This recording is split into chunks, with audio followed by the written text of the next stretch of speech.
ಒಬ್ಬ ಬ್ಯಾರಿಯಿಂದ ನಿರ್ಮಿತವಾದ ಪುಣ್ಯಕ್ಷೇತ್ರ, ತಾಯಿ ದುರ್ಗಾ ಪರಮೇಶ್ವರಿ ನೆಲೆನಿಂತ ಕ್ಷೇತ್ರ. ಈ ಕ್ಷೇತ್ರದಲ್ಲಿದ್ದು ಧರ್ಮದ ರಕ್ಷಣೆಯನ್ನು ಮಾಡಿಕೊಂಡು ಬರುತ್ತಾ ಇದ್ದೇನೆ. ಎಂದಿನಂತೆ ಇಂದು ಕೂಡ ನನ್ನ ಕೆಲಸವನ್ನು ಮುಗಿಸಿ ಬಿಡದಿಯನ್ನು ಸೇರುವ ಹೊತ್ತು, ಮುಸ್ಸಂಜೆಯ ಹೊತ್ತು ಏನನ್ನು ಕಾಣ್ತಾ ಇದ್ದೇನೆ. ಶಾಮಾವಿನ ತಟಿ ಪ್ರದೇಶದಲ್ಲಿ ಒಬ್ಬಳಾಕೆ ವಿಹರಿಸ್ತಾ ಇದ್ದಾಳೆ. ಅವಳನ್ನು ಪ್ರಶ್ನಿಸಬೇಕಾದ್ದು ಧರ್ಮ. ಮುಂದುವರಿದ್ದೇನೆ.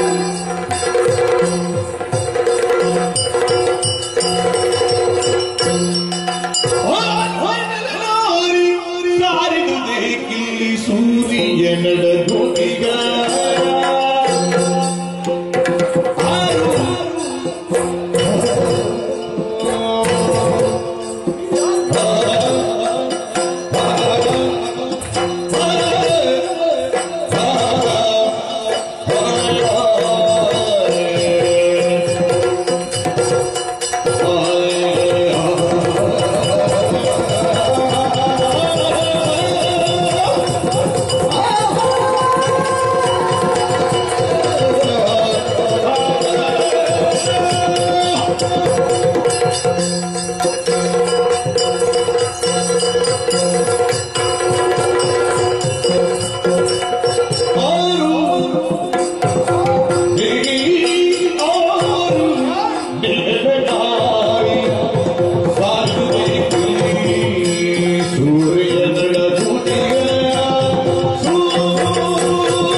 ಈ ಹೊತ್ತು ತಿರುಗಾಟ ಮಾಡ್ತಾ ಇದ್ದೀಯ. ಸತ್ಯ.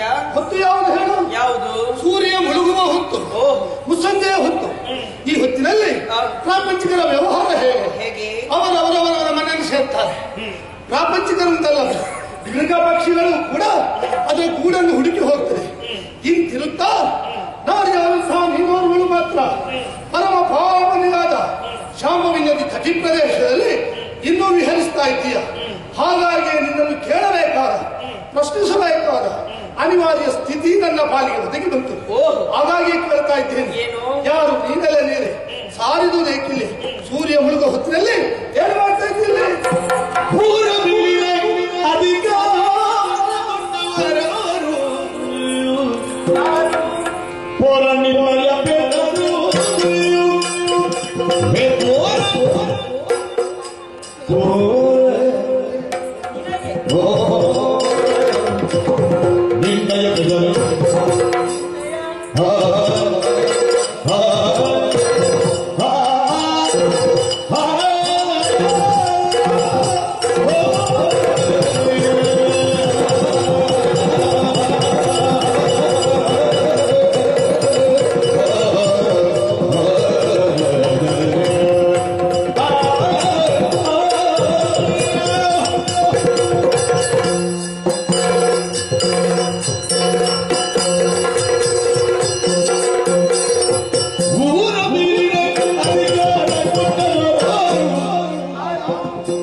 ನಾವು ನೀನು ಬರುವ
ನಾವು ನೀನು ಬರುವ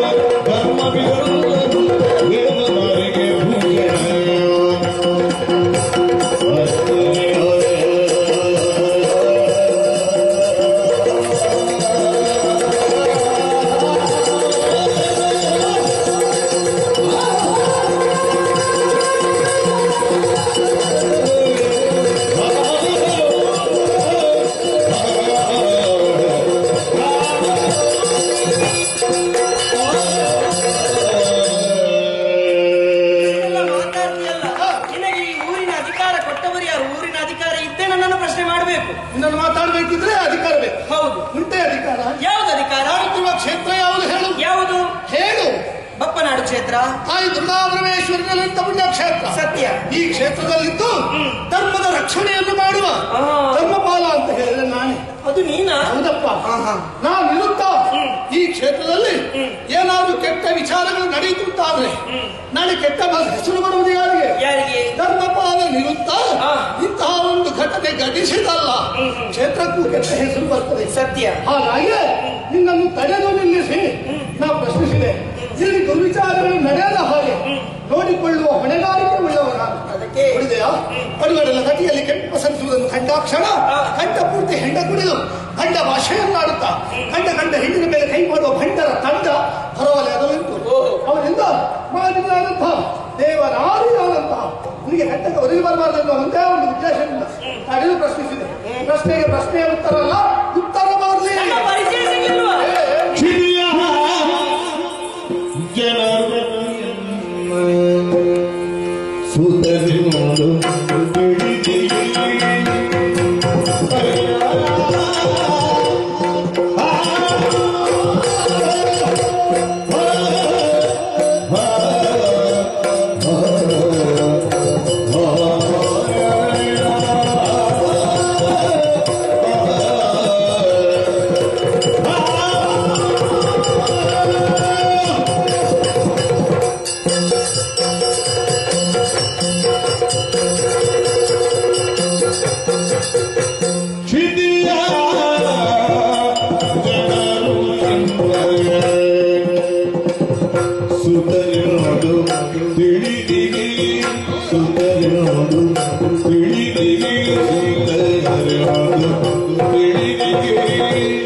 ಅಯ್ಯ ಏನು ಆಗ ಪ್ರಶ್ನೆ ಕೇಳ್ತಾ ಇದ್ದೇನೆ, ಪ್ರಶ್ನೆಗೆ ಉತ್ತರ ಬರಲಿಲ್ಲ.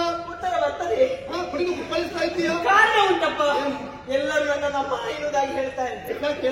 ಇಷ್ಟು ಸಣ್ಣ ಹುಡುಗಿಯ ನಮ್ಮ ಅಂತ ಹೇಳುದ? ನಮ್ಮವರ ಗುಣ ಹಾಗೆ, ಸರಿಯಾಗಿ ಅವರನ್ನು ನನ್ನ ಮಕ್ಕಳೋಪಾದಿಯಲ್ಲಿ ನೋಡಿಕೊಂಡು ಬರ್ತಾ ಇದ್ದೀನಿ. ಹೆಣ್ಣವರ ಸಂಸ್ಕಾರ ಹಾಗೆ, ಹೆಣ್ಣಿನಲ್ಲಿ ಪೂಜನೀಯವಾದಂತಹ ಭಾವನೆ ನಿಲ್ಲಿಸಿಕೊಂಡವರು ನಮ್ಮವರು. ಹೌದು.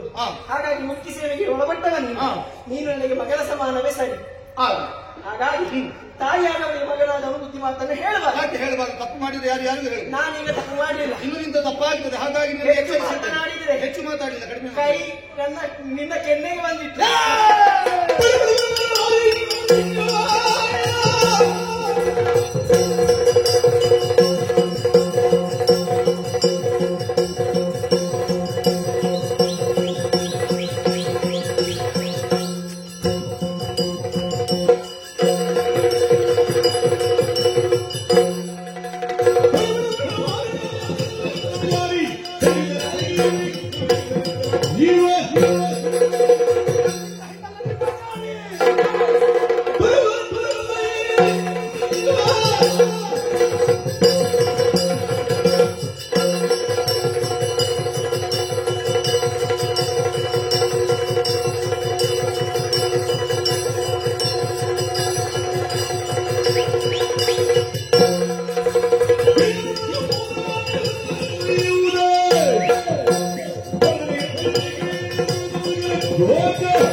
ಇನ್ನು ನಾಲ್ಕು ಬಾರಿ ಬೇಡ, ನೋವೇ ಹೋಗ್ಲಿಲ್ಲ ಮೊದಲೇ. ಇನ್ನು ಹೊಡಿತೀಯ ನನಗೆ? ನೋವಾಯ್ತಾ? ಹೌದಾ? ಹೌದು. ಹೆಣ್ಣು ಮಕ್ಕಳಲ್ಲಿ ಹೀಗೆ ವರ್ತಿಸುವ ನೀನು? ಪಾಪ. ಹೌದು. ಹೆಣ್ಣು ಮಕ್ಕಳು ಹೀಗೆ ಮಾತಾಡ್ಬಹುದಾ? ಮಾತಾಡಬಾರ್ದು, ತಪ್ಪಾಯ್ತು. ಈ ಹೋರಾಟದಲ್ಲಿ ಗೆದ್ದವಳು ನಾನು, ಸೋತವ ನೀನು. ಗೊತ್ತಾಗಿದೆ, ನಿನ್ನ ತಲೆಗೆ ಪೆಟ್ಟು ಬಿದ್ದಿದೆ ಅಂತ. ನಿನ್ನ ಸೊಂಟಕ್ಕೆ ಪೆಟ್ಟು ಬಿದ್ದಲ್ಲ, ತಲೆಗೂ ಪೆಟ್ಟು ಬಿದ್ದಿದೆ ಅಲ್ವಾ? ಈಗ ಗೊತ್ತಾಗಲಿಲ್ಲ ಯಾರೇ ಗೆದ್ದದು ಅಂತ. ಗೆದ್ದವ ನೀನು, ಸೋತವಳು ನಾನು. ಹಾಗಾಗಿ ಗೆದ್ದಂತಹ ನಿನಗೆ ಸೋತಂತಹ ನಾನು ಏನಾದರೂ ಪಾರಿತೋಷಕ ಹಾಗೊಂದು ಕ್ರಮ ಉಂಟು. ಸೋತವರು ಗೆದ್ದವರಿಗೆ ಕೊಡುವುದು, ಮತ್ತೆ ಎಲ್ಲಿಯಾದ್ರೂ ಆಯೋಜಕರು ಕೊಡುವ ಕ್ರಮ ಉಂಟು. ಹೌದಾ? ಆದ್ರೆ ನಾನೀಗ ಸೋತವಳು ಗೆದ್ದವಳು ಅಂತ ನನ್ನ ಕೇಳುವುದ? ಕೇಳಿ ಮತ್ತೆ ಸೋತವರೇ ಕೇಳಬೇಕು. ಉಳ್ಳವರು ಅಂತ ಅರ್ಥ. ಕೇಳಿದ್ರೆ ನೀನು ಕೊಡ್ತೀಯಾ? ಕೇಳಿದ ಕೊಡೋದಕ್ಕೇನು? ದಾರಿ ಖರ್ಚಿಗೆ ಬೇಕಾ? ಅವರ ದಾರಿ ಖರ್ಚಿಗೆ ಬೇಡ. ಮನೆ ಇಲ್ವಾ? ನಾನು ನಮ್ಮಲ್ಲಿ ವಸ್ತು ಉಂಟು, ಎಲ್ಲ ಉಂಟು ನನಗೆ, ಯಾವುದಕ್ಕೂ ಕಡಿಮೆ ಇಲ್ಲ. ಆದ್ರೆ ನೀನು ಕೊಡ್ತೇನೆ ಎನ್ನುವುದಾಗಿ ಮಾತು ಕೊಡ್ಬೇಕು. ಕರ ತಟ್ಟಿ ಭಾಷೆ ಕೊಡು. ನಿನ್ನ ಕೈ ಮುಟ್ಟುವುದು ಕೆಟ್ಟ ಹೆಸರು ಬಂದಿತ್ತು. ಮತ್ತೆ ನಾಳೆ ಹೇಳಿಕೊಂಡು ಬಂದೆ ಧರ್ಮಪದ ನನ್ನ ಕೈ ಮುಟ್ಟಿದ್ದಾನೆ. ಆದ್ರೆ ನನಗೆ ನಂಬಿಕೆ ಬರಬೇಕಲ್ವಾ? ದೇವಿ ಆಣೆಯಾಗಿ ಹೇಳ್ತೇನೆ, ನೀ ಏನೇನು ಕೇಳ್ತೀಯ ನಾ ಕೊಡ್ತೇನೆ ಕೊಡ್ತೇನೆ ಕೊಡ್ತೇನೆ. ಯಾರ ಆಣೆಯಾಗಿ? ದುರ್ಗಾ ಪರಮೇಶ್ವರಿ ಆಣೆಯಾಗಿ. ದುರ್ಗಾ ಪರಮೇಶ್ವರಿ ಆಣೆಯಾಗಿ ನಾನು ಕೇಳಿದ್ದನ್ನು ಕೊಡ್ತೇನೆ ಎನ್ನುವುದಾಗಿ ಮಾತು ಕೊಟ್ಟ ನನಗೆ ಸೂರ್ಯ ಚಂದ್ರರು ಇರುವ ತನಕ ನನ್ನ ಚರಣದಾಸನ.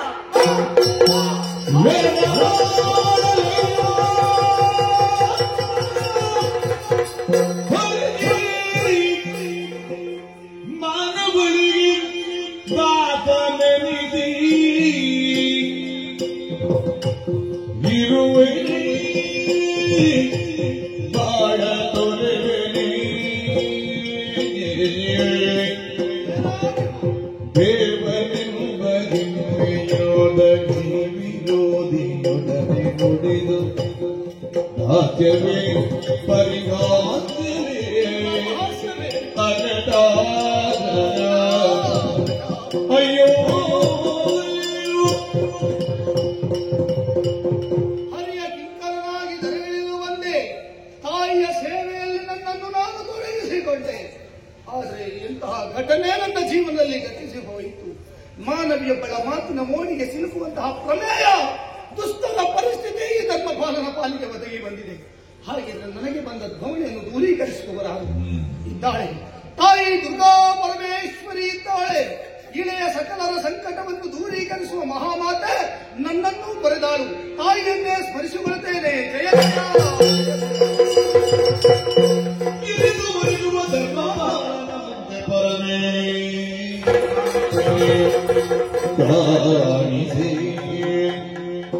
ಚರಣಕ್ಕೆ ಜನನಿಯ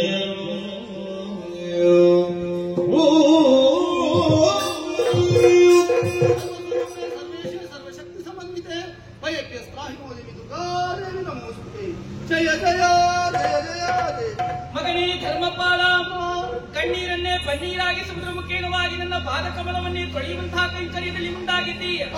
ಏನಾಯಿತು ನಿನಗೆ? ಸಂಜೆ ಹೊತ್ತು ಸಾಂಬವಿ ನದಿ ಪ್ರದೇಶದಲ್ಲಿ ಒಬ್ಬರಾಕೆ ವಿಹರಿಸ್ತಾ ಇತ್ತು. ಈ ಹೊತ್ತು ವಿಹರಿಸುವುದು ತಪ್ಪು ಅಂತ ನಾಲ್ಕು ಬುದ್ಧಿವಾಕ್ಯವನ್ನಾಡಿದೆ. ಮಾತಿಗೆ ಮಾತು ಬೇಕು, ಮಾತಿನ ಮೋಡಿಯಲ್ಲಿ ನನ್ನನ್ನು ಸೂಚಿಸಿಗಳಮ್ಮ.